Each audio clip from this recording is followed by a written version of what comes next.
Perfect.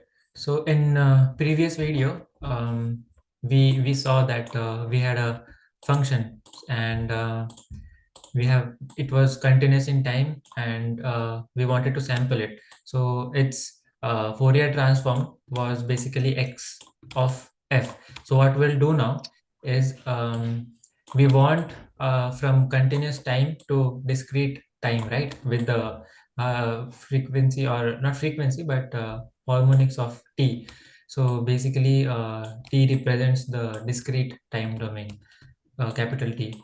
So from, like, for going from continuous to analog, we did the convolution of the Fourier transforms of both the functions.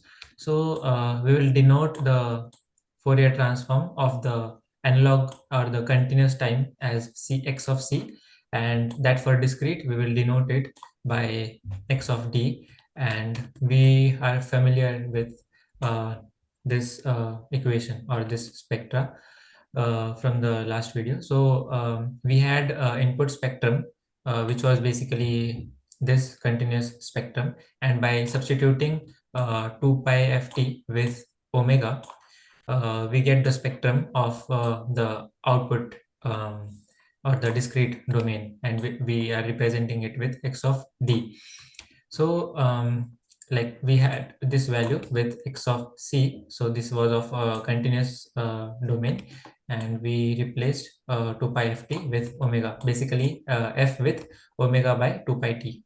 So we got the spectrum of our discrete domain as this, and this is what we got. So basically, our 1 by t is our sampling frequency f of s. So when we put the value of 1 by t as f of s, this is what we get, and we will play around this equation more. So we also have to remember that this is the spectrum of the discrete domain. So it is periodic with 2 pi, and let's say we have a continuous time sine wave. So let's consider that we have a continuous time sine wave with a frequency of f1.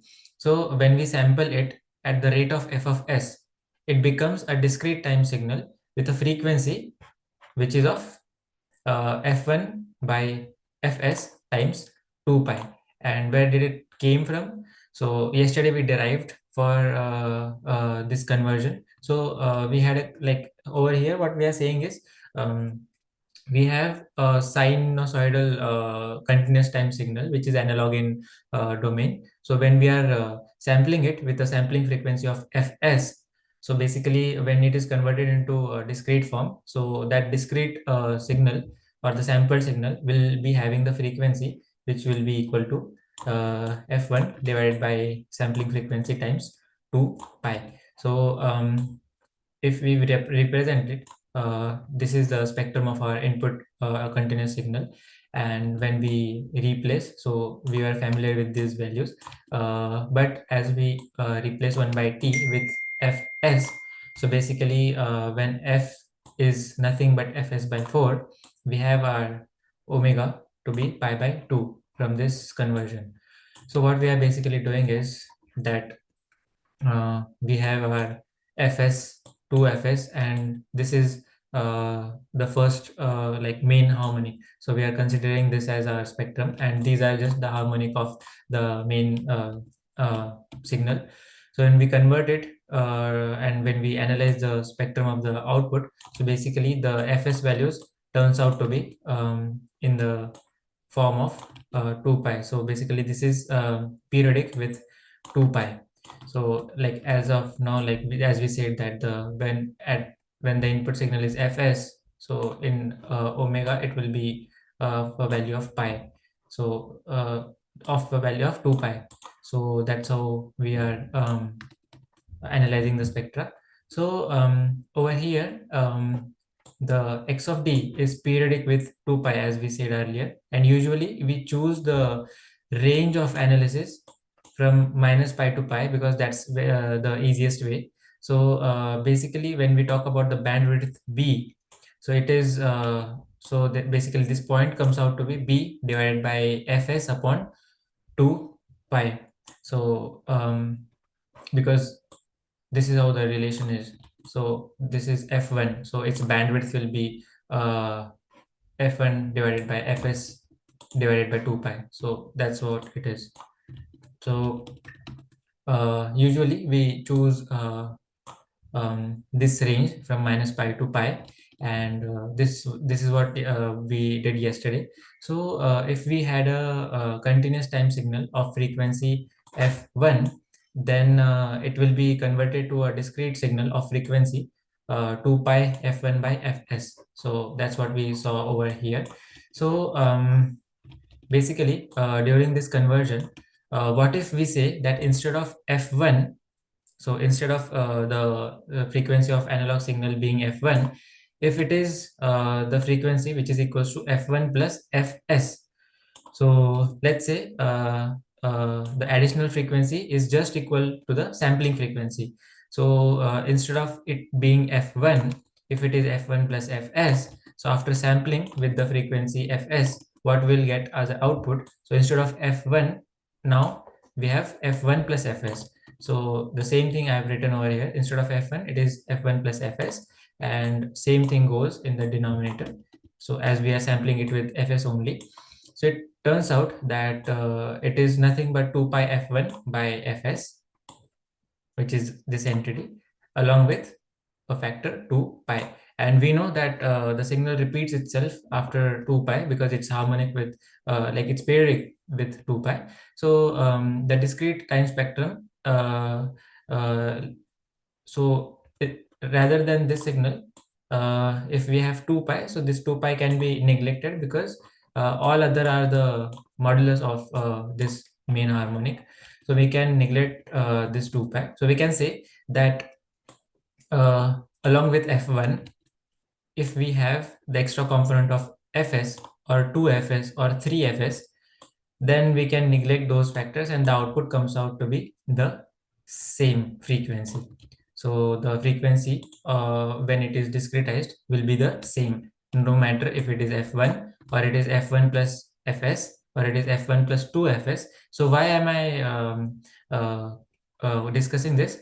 Because this tells us that the frequency f1 and f1 plus fs, when sampled with the same sampling frequency fs, it will look like the same frequency in the discrete domain. So they both will be having the same frequency in the discrete domain, which is 2 pi f1 by fs. So and over here we are assuming that f1 is greater than 0 and lesser than fs by 2. What is this lesser than fs by 2? So basically we said yesterday, according to the Nyquist theorem, that if our bandwidth is b, so our sampling frequency fs should be twice the bandwidth. So it's twice the bandwidth. So basically f1 should be greater than, or basically fs should be greater than twice the bandwidth. And that's how we arrive to this conclusion. So we need to be very careful while sampling in order to avoid the information loss, because yesterday we saw noise aliasing, and even though we are sampling for f1, but in the discretized format, then the frequency in discretized format for f1 plus fs also looks like this. So we might get misleaded that this is what we are getting, and we think it is coming from f1, but it also might be coming with from f1 plus fs or f1 plus 2fs. So for that, we need a band pass filter. So we have our signal, which is basically x of t, and when we pass it through a band pass filter of bandwidth b, so we will be getting all the frequencies which we are interested in, and all other frequencies will be dumped. Let's say as of now that it will be dumped, but ideally in reality there is some deviation. So we will talk about that, and then after we have our own interested frequency range, we will pass it for sampling. So first we use the anti-alias filter to filter out the noise. Basically, ideally what we would expect that the anti-aliasing filter should behave like this, and this is the frequency range where our signal lies. So we need the frequency range where our signal lies, and we don't need other frequency ranges which includes noise. So ideally it should look like this, but practically what happens is the pass band. So this is the pass band and this is the stop band. So pass band is not as flat as we want, and the transition band, so basically this is the transition band from here to here.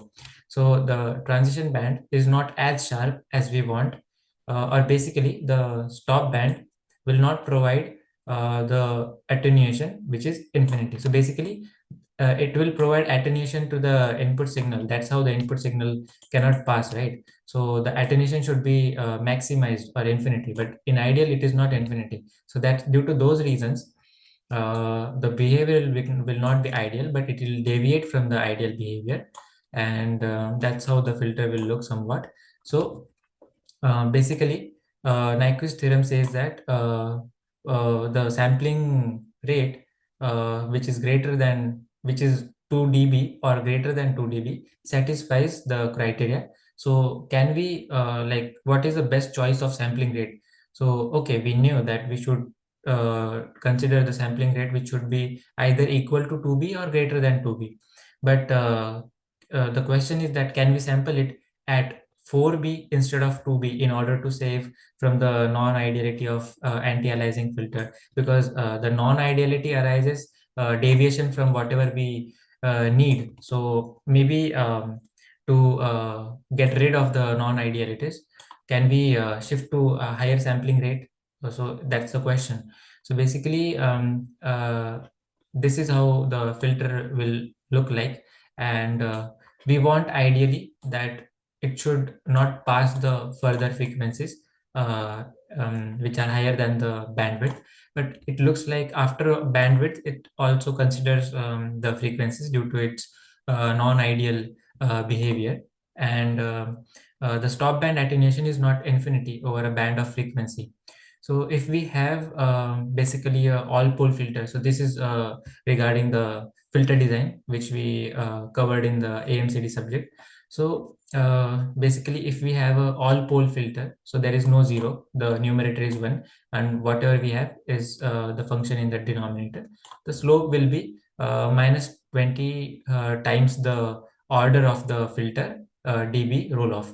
So basically, this is how the real filter will behave, and it is somewhat deviating from the actual ideal behavior we require for our application. So there are some trade-offs we have to do, or there are some let's say sacrifices of few points we have to do due to the non-ideality. So our question again lies that the sampling frequency. So let's take two sampling frequencies. So one sampling frequency, let's say it is say fs1, and the other one is fs2, and fs2 is greater than fs1. So let's say, for example, just for example, if where here we saw that we need greater than 2b. So should we choose 2b or should we go for 4b or higher frequencies? So uh, just to save ourselves from the non-idealities of that filter. So let's say we have frequencies which is fs1 and the other one fs2. Basically, we are trying to prove that should we shift to higher sampling rate in order to save us from the non-idealities. So which sampling frequency should we choose, higher or the one which is basically satisfying it? Because one thing we know that to implement higher sampling rate, it is harder and it is difficult to implement. So even though fs1 is also satisfying the Nyquist criteria, right? Because it's more than twice of b. So let's say if the b lies here, then the 2b lies here. So it is anyway greater than 2b. So we can use fs1 as well, right?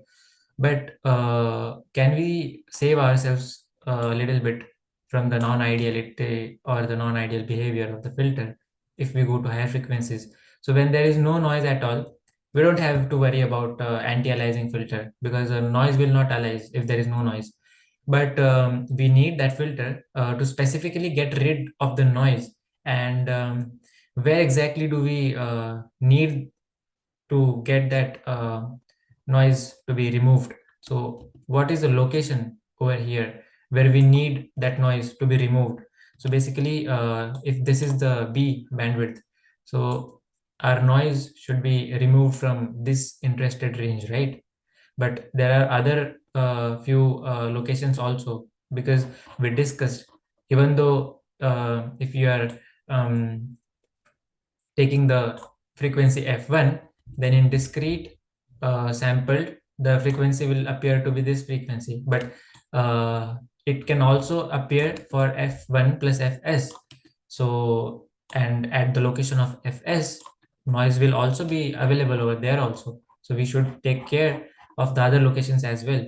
So the question is that where exactly do we specifically need to get rid of that noise, and are there any specific locations? So we want to get rid of the noise at all those frequencies. So let's say as all those frequency values which can potentially alias to the in-band frequency, which is basically 0 to b. B is the bandwidth. So from 0 to b, when we consider 0 to b, so when we talk about noise aliasing, so whatever the frequency values there are, which has the potential to alias to the in-band frequency, we need to get rid of the noise at those frequencies.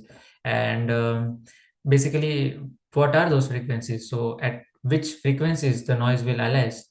So basically, if we consider zero, so let's consider zero, then the noise at 0 hertz, fs1 and 2fs1, or basically 3fs1, 4fs1.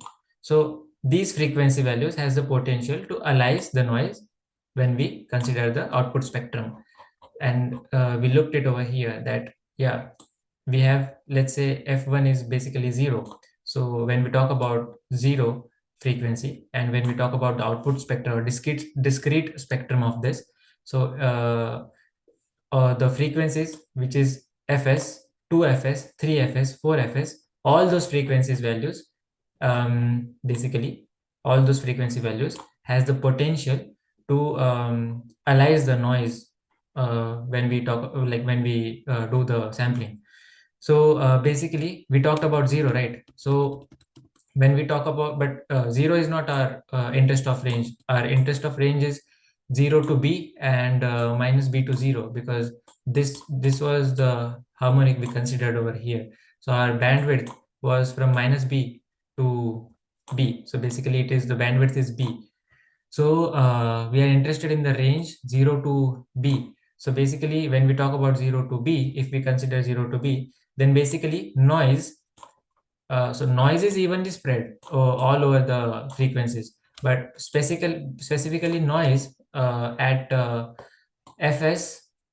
So basically this is how the noise is spread. So this is what we are talking about. So noise at minus b to b, noise at fs1, this is fs1, but we have to consider b, right? So fs1 plus b, fs1 minus b, so this band. Then we have 2fs1, so we have 2fs1 minus b, we have 2fs1 plus b, so this band. So noise in these bands has the potential to alias when we do the sampling, right? So we want to get rid of all noise from all those frequency bands. So now we have, like we talked about the sampling frequency, right? So then arrives the question, so which frequency should we choose, this one or higher one? So then we have the behavior of our filter. So this is basically the amplitude is, in the log scale. So um, the resistance, as we go further and further, the resistance offered or the attenuation offered by the filter increases. So let's say we want to get rid of all those bands, right? So it's better that like we can see from the above curve. So we have fs1 and we have fs2. So if we consider fs1, then this is the amount of attenuation we will get. This is the power of that low pass filter to attenuate the stop band, right? So but when we consider fs2, so it will provide more attenuation, or it will stop more aggressively whatever the noise is. So then from the above curve, we can say that the rejection of a given anti-aliasing filter will be higher for a higher choice of sampling rate. So even though it is harder to sample at the higher rate, it offers the advantage in terms of designing the anti-aliasing filter when we choose higher sampling rate. So, and this is how we prove that. So like, let's analyze this other way around. So now let's analyze it in a opposite way. So if we insist of sampling at the rate of 2b, then what characteristics of anti-aliasing filter will we need? So basically now it has a roll off, basically this roll off, or the transition band.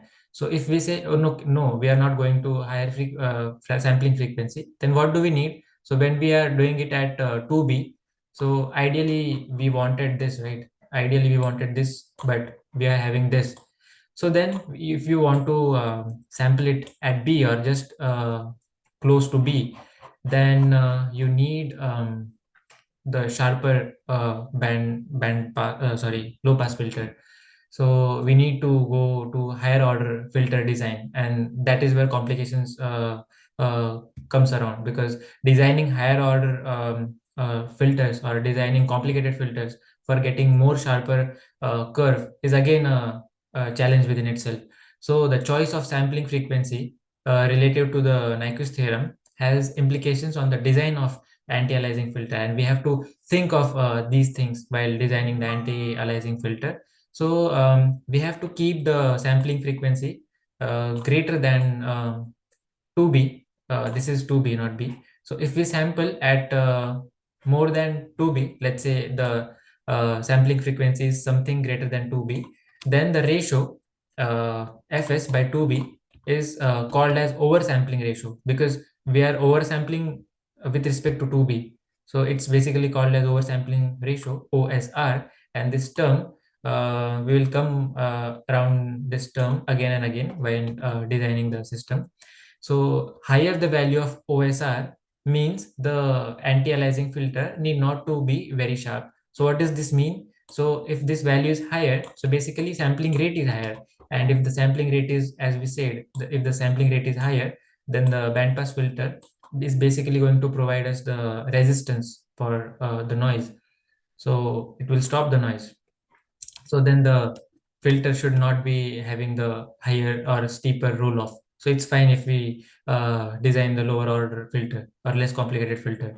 But if we want our OSR to be very less, or let's say we want to do it at exactly 2b, so it comes out to be 1. So if OSR is 1, then we really need very sharp and very complicated low pass filter. So that's how the trade-offs are. So sometimes our bandwidth, so that's all for anti-aliasing filter. So now let's talk about bandwidth. So sometimes what happens is the bandwidth itself is very high, resulting in demand of very high sampling frequency, because it should be greater than 2b, and b is itself very high. So it may not be possible to build such a sampler, or basically sampler is sample and hold, which it is called sample and hold. So it's harder to design a sampler which can operate at such high speeds. Basically frequencies high speed basically. So we need to design like n number of, or let's say many samplers which are working parallelly at a lower rate, and by putting them together we can make it look like a single sampler working at a higher rate. So how can we do that? So basically this principle is called time interleaving. So let's say we have a signal and we are discretizing it. So the even values are sampled by one sampler. So let's say that sampling rate is fs, but it is too high, and it's very hard to design a sampler which can do sampling at FFS. But then we can do the sampling at lower frequency, sampling frequency, which is f of s by 2. So let's say we have two samplers now here. So one samples the even ones and one samples the odd ones. So basically both works at fs by 2 rate, and together we can make them look like a single sampler working at a higher rate, which is ffs. So while doing that, let's say we have a signal, basically x of t, which is continuous in time. So initially what we did, so this is our sampler. So we did the anti-aliasing filtration, and then what we have now is basically two samplers at a time. So let's say the sampling over here, the first sampling um, is done by this one. So the second one has to wait for a time t, basically. So we are doing a discretization, right? So it will, after time t, the second sample will come. So the odd one will be sampled by this one. So that's how we introduce minus t over here, and this block presents the same function. So then after sampling, so we have even samples and we have odd samples, but the sampling rate is fs by 2. So we have to upsample the rate as it's fs by 2, and upsampling is done by inserting zeros. So we'll talk about it, how to insert a zero later on. But then we will upsample them by inserting the zeros, and then we have the odd ones and even samples. But we increase the time by t, right? So we again have to introduce a delay of t so that the both will come at the same time instance. So we introduce a delay of t, and then we just take the summation of these two, and then it at the output we get a sampler which will operate at the frequency f of s. So that's how we can, that's the way we can implement it for higher sampling rates. So now let's figure out the spectras at different points, uh, as we are interested in the spectrums of the signals. So let's figure out at various points from A to H. So basically A, B, C, D, E, F, G, and H. So we already know the spectrum at the output is nothing but x of d e to the power j omega, and we are familiar with this uh, spectrum. So when we talk about the spectrum at A, so it is nothing but the signal, right? So it is the Fourier transform of the signal, which is x of c, so x of f basically. So at B, so at point B, it is sampled by the sampling rate f of s by 2. So we will just put f of s by 2, and we know how the spectrum looks after sampling. Again, at C, we will upscale. So what is basically upscaling is, so we will go from omega to 2 omega. So we will just replace the value of omega to 2 omega, and we will get this equation.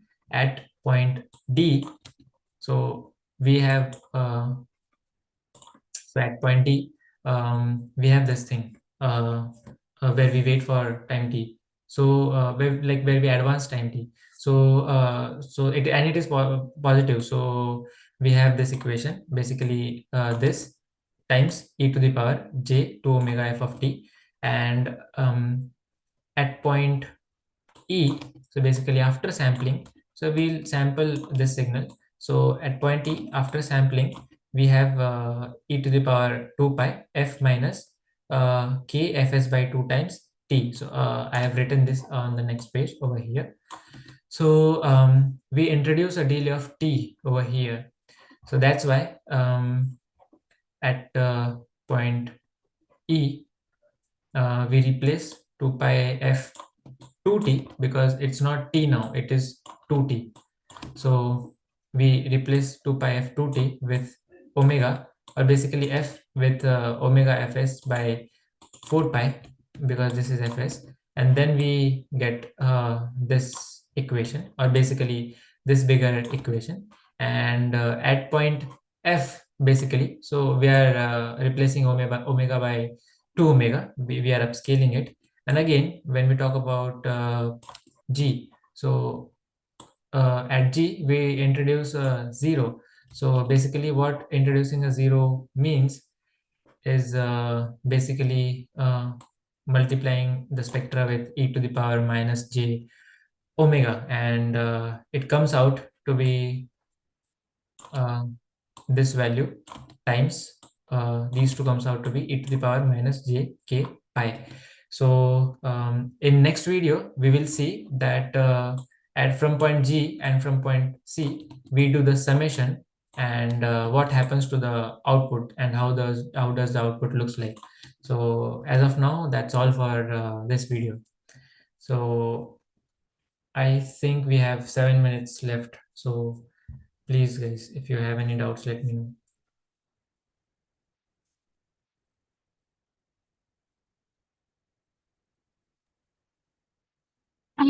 Thank you. I have a question Mm-hmm. that actually related. I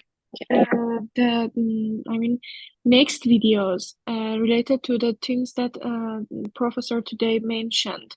Mm-hmm. Maybe I will ask them next sessions. I write them down. I mean, I have my notes from today's class, so I will Okay. ask them next Yeah, sessions. And whenever we I reach have at that topic. yeah, okay.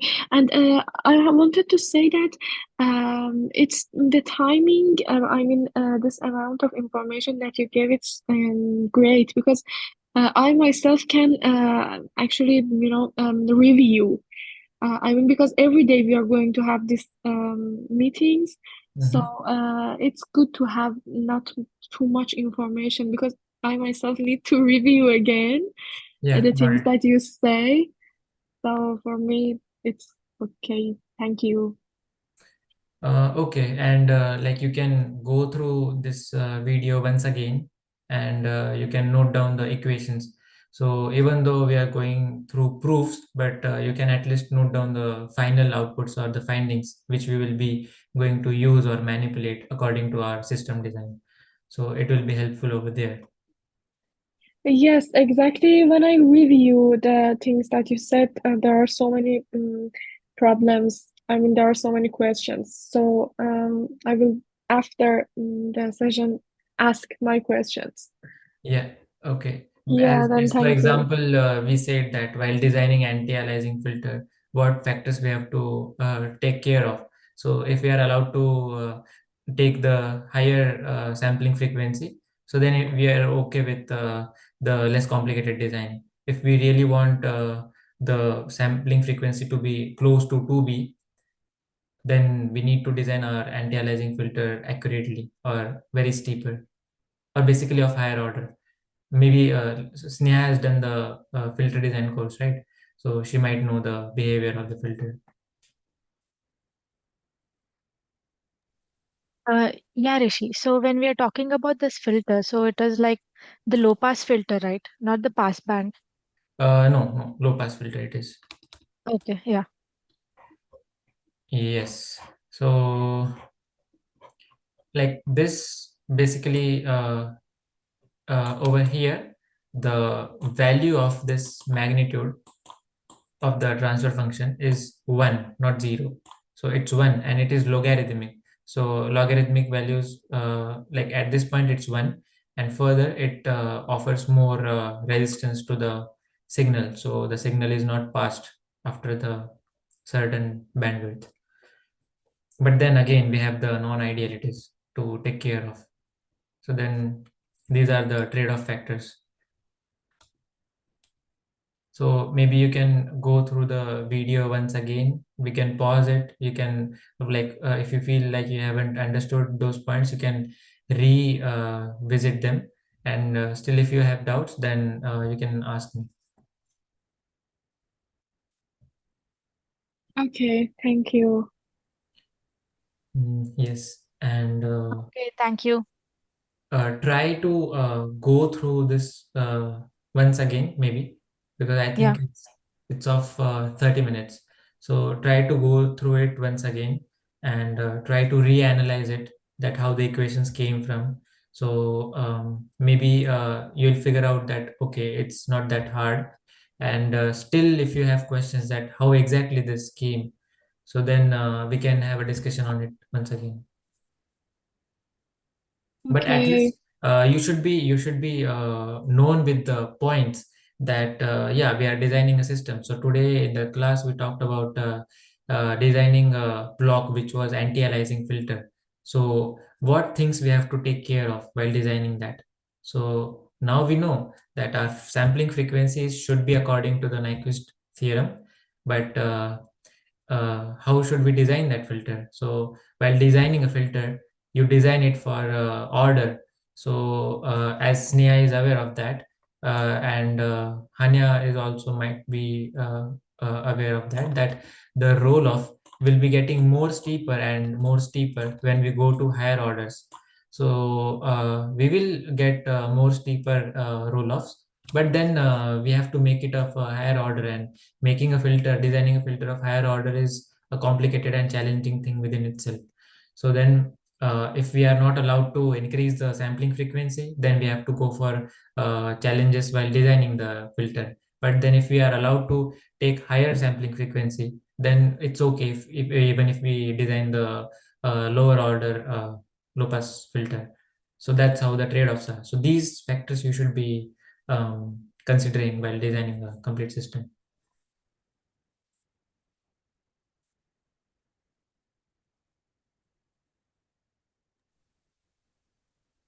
Yeah, Rishi. So Yeah, works. I see. Thank you. Yeah, of course it works. Okay, then we will start analyzing the spectrums, so the spectras basically at these particular points. But you understood what we are trying to implement over here, right? Like Yeah.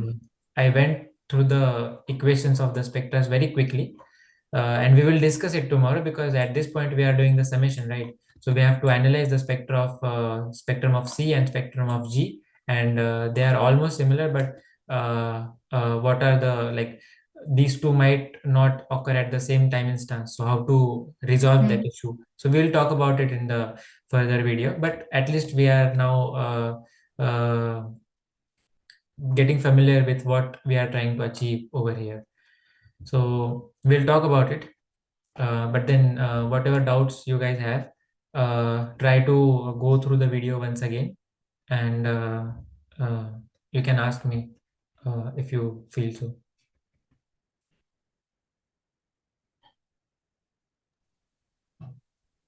Yeah, Rishi. Sure. Thank you. Okay Okay, then, sure. Thank you. that's all for this video. We'll meet probably in next video. Yeah, and